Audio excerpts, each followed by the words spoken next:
C'est là, dans la rue, que certains des plus grands techniciens du football ont tapé pour la première fois dans une balle. Quoi de mieux que l'espace étriqué de la ville pour travailler son agilité, sa rapidité et donc sa technique.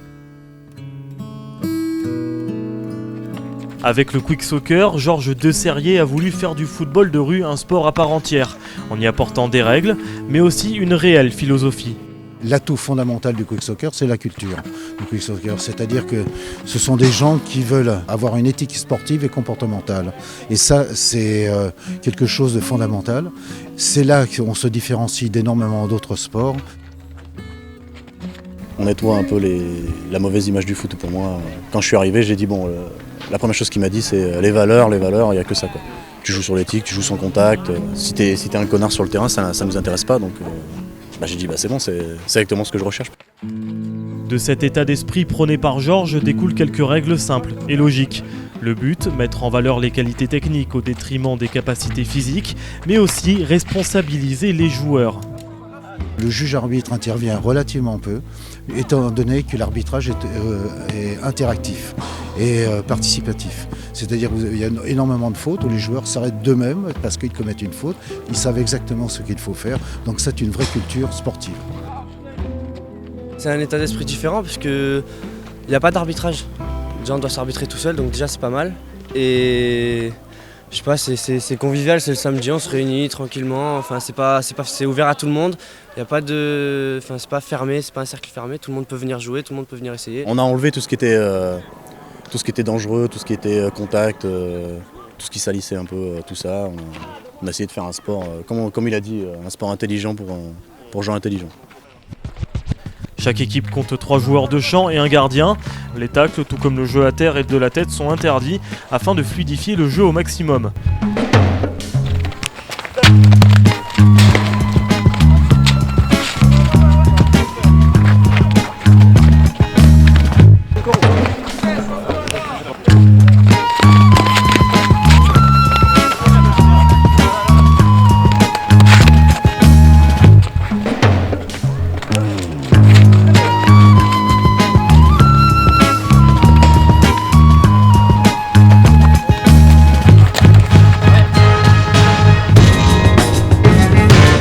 Alors en Quick Soccer, on a le droit de squatcher le ballon, c'est-à-dire taper comme ça sur la barrière quand on dépasse. Quand un ballon va dans cette zone, on a le droit d'aller le chercher avec le pied, on n'a pas le droit de se mettre dedans, si on est en jeu. C'est une zone qui a été délimitée pour la sécurité par rapport aux barrières. C'est-à-dire si les mecs sont là, qu'ils ne se retrouvent pas collés contre la barrière, ils ont l'obligation de rester dans cette zone. Ça c'est efficace par rapport à... Évidemment. On a eu que très peu de blessés, un blessé grave en 8 ans. Et encore grave, c'était un mec qui est tombé, un petit plâtre, ça a duré une semaine à tout casser. Par rapport au sport classique que l'on connaît, foot, rugby, qui émergent tous du 19e siècle, et j'ai voulu créer un sport du 21e siècle. C'est-à-dire un sport où ce qui est le plus important, c'est la rapidité du jeu, l'intelligence du jeu collectif, c'est la cohésion entre les joueurs et puis l'élimination des discriminations physiques. En éliminant les différences physiques, Georges espère atteindre un autre objectif, toujours en accord avec cet état d'esprit moderne et égalitaire, celui de la mixité. On ne joue qu'au pied. Comme le basket se joue qu'à la main, donc là on se joue qu'au pied. Donc que vous soyez grand ou petit, c'est intéressant. Maintenant, sans contact physique, eh bien vous obtenez une chose intéressante, c'est que les femmes peuvent jouer avec les hommes. Et à Paris, les filles des Issy-les-Moulineaux ont battu les athlètes de Nicep. 2 matchs, 2 fois les jeunes filles des Issy-les-Moulineaux ont gagné. Enfin, l'esprit Quick Soccer doit amener les joueurs à reconnaître leurs fautes et à arrêter le jeu d'eux-mêmes. Mais ça, c'est dans la théorie.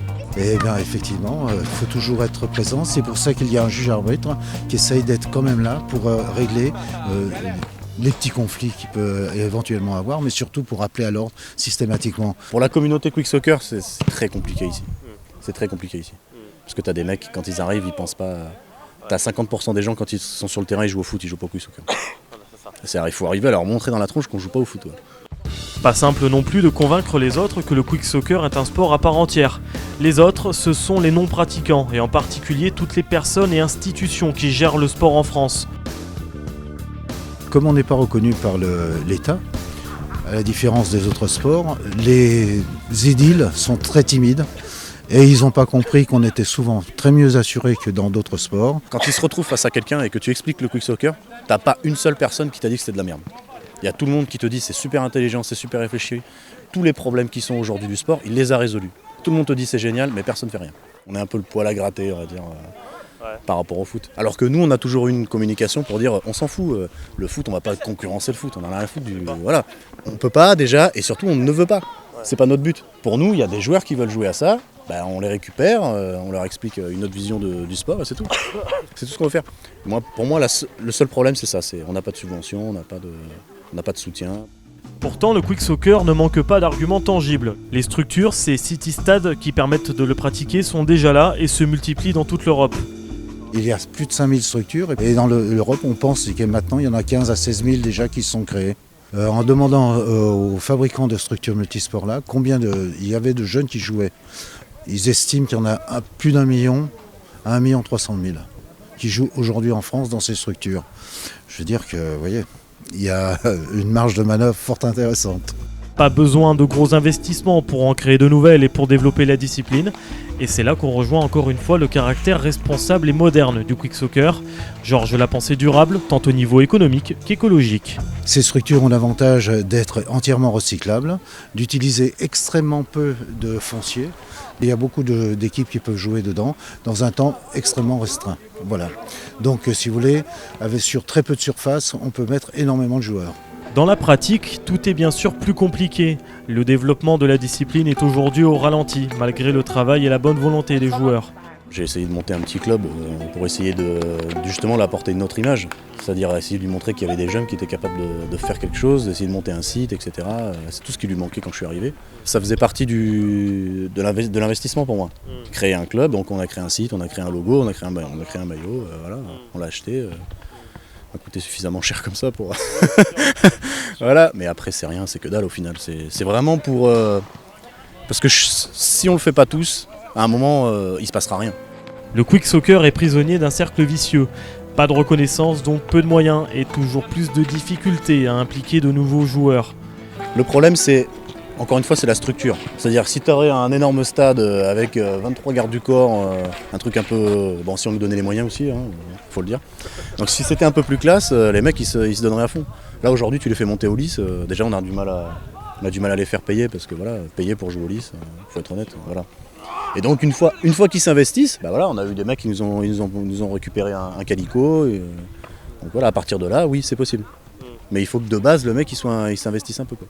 Étonnamment, à l'heure où les politiques et même l'État ne se gênent pas pour pointer du doigt les dérives du foot business, les solutions proposées par Georges pour rendre le sport plus humain et plus citoyen restent lettres mortes. Peut-être sommes-nous trop habitués à taper sur nos sportifs pour vraiment nous demander ce qu'ils peuvent apporter à la société.